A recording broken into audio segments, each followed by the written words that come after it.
Welcome to Cruise Control.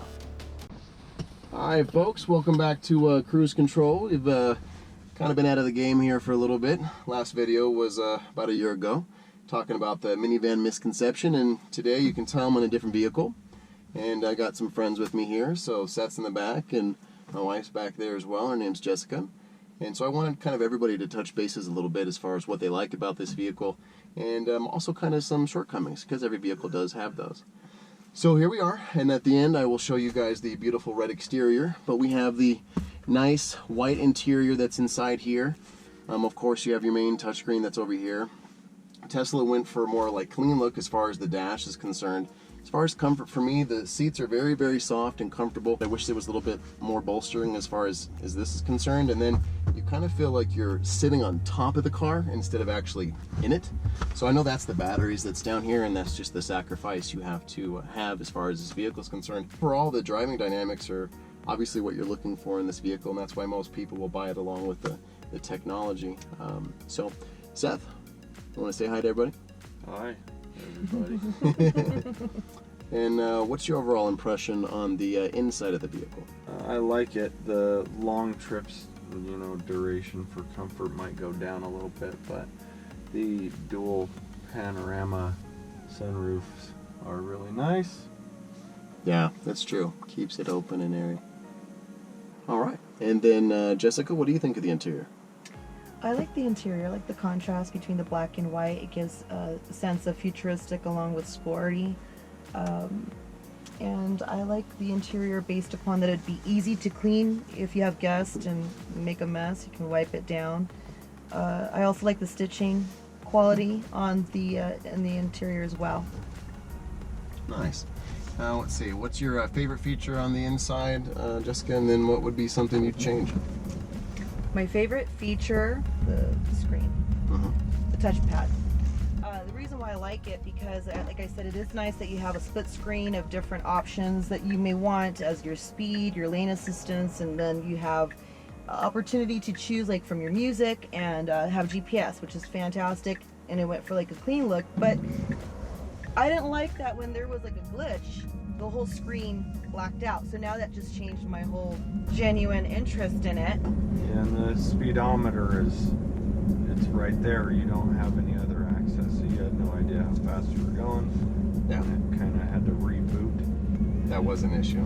And it would really, this vehicle would be really well serviced with the HUD.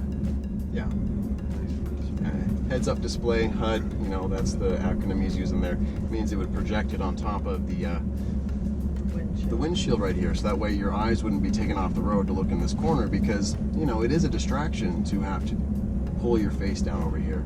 You do become accustomed to it. However, the issue that they're speaking of just happened about 15 minutes ago. We were in town just trying to get to this area with the GPS. Whole system rebooted. Took about, I don't know, a minute and a half for the system to come back online, which isn't bad, but if you're on the road and your screen is black and you have no idea how fast you're going, that can be dangerous. And even if it's not dangerous, you could get busted for a speeding ticket, and, you know, that's not even your fault. So, all right, so Jessica, now that we talked about the inside, how about driving impressions? Well, I mean, you've been a passenger mainly, but how do you feel as far as like the vehicle's performance? Where would you rate that?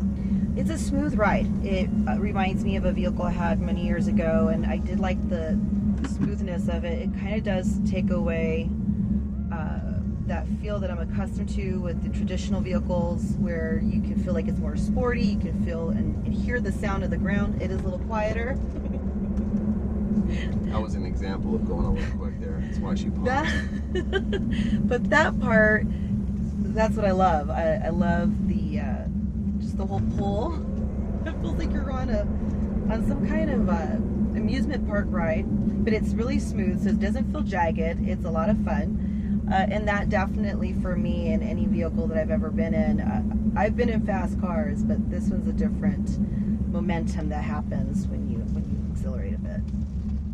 And then, so those are all the positives that you like about it. What about any kind of negative for the driving dynamic? Not too bad. I am kind of uncomfortable a bit though. I am wearing heels, and I'm not able to really extend my legs. I'm 5'6", and with other vehicles I can slide my feet underneath the seat to create more of an extension. So good thing it's been on a short drive around the area. I would not like to sit back here, my personal opinion, for a long distance drive. Unless you're shorter and you don't mind, eventually you start feeling uncomfortable and like a pretzel. It's a lot of fun for maybe people who are into like the adrenaline, the adventure, the fun. It's an exciting energy, but then we've had other guests that were with us for the drive today, and they were much older, and it was way too much. So I don't know how this particular vehicle would go with older people, because it may be just too much. And there are older people that enjoy these type of fun vehicles. But I noticed that we're all kind of like holding our neck a bit. All right, now Seth, you're talking about how fast it was. Any negatives to the driving experience? Oh, the steering seems responsive, like immediate, but at other points it seemed like at slower speeds you had the wheel turned all extremely, even though it was barely turning. So Right. the steering might be a little muted based on speed. That might be a good thing. It's felt flat. Well, I mean, it's got some body lean to it, some body roll, but it's never felt like out of control so far. No. All that weight, evenly distributed on it probably helps a lot in the driving dynamic in that regard.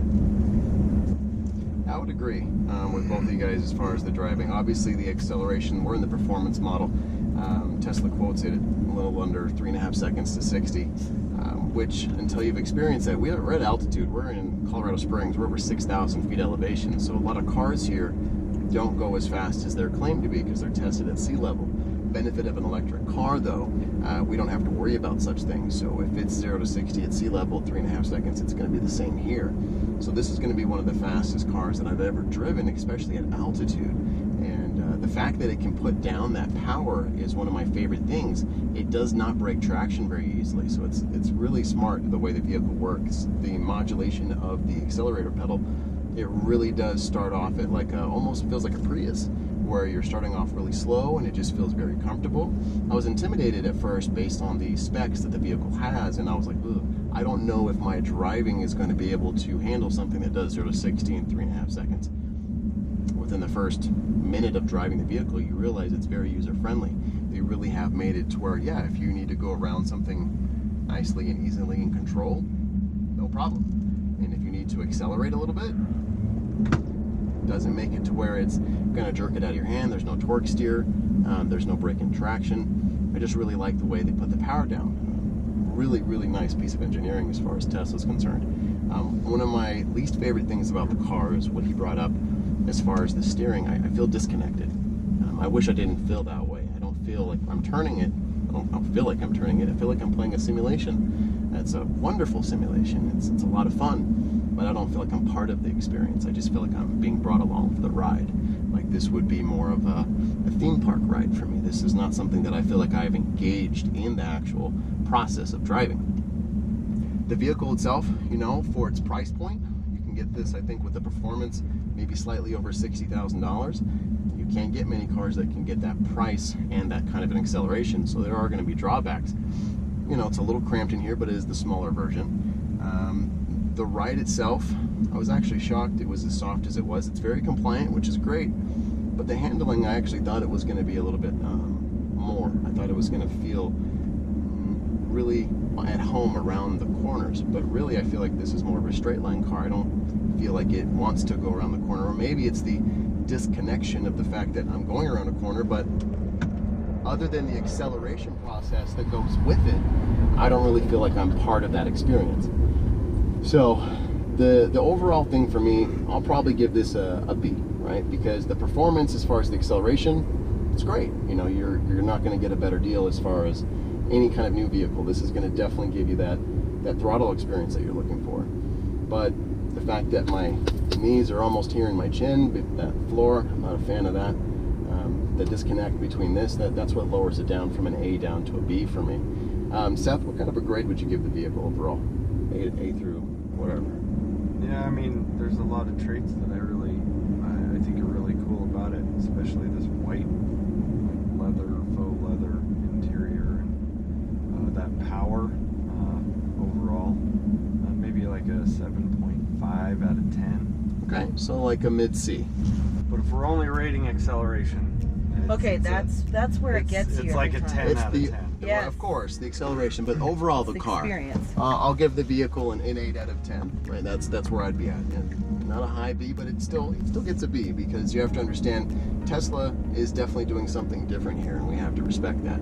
They're beating to their own drum. So even though there's quirks and there's things that I may not find that's for me, what they executed and how they wanted to execute it, I respect that, and that's why I would give it just that slight higher grade, 8 out of 10.